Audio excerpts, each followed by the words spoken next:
متحدہ قومی موومنٹ کے سینئر رہنما اور رکن قومی اسمبلی فاروق ستار نے مطالبات پورے نہ ہونے پر اپوزیشن بینچز پر بیٹھنے کا اشارہ دے دیا۔ کراچی میں پریس کانفرنس سے خطاب میں ایم کیو ایم کو گورنرشپ واپس کرنے کا مطالبہ کر دیا۔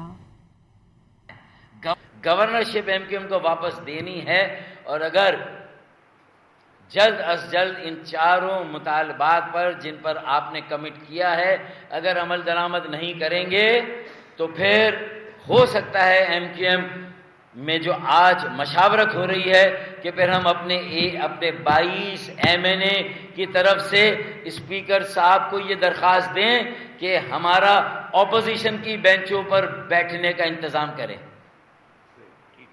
ٹھیک ہے بھائی، انڈورس کرتے ہیں آپ سب؟ انڈورس کرتے ہیں بھائی صاحب؟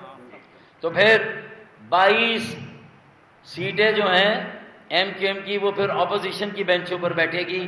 یہ آج ہمارا مطالبہ ہے۔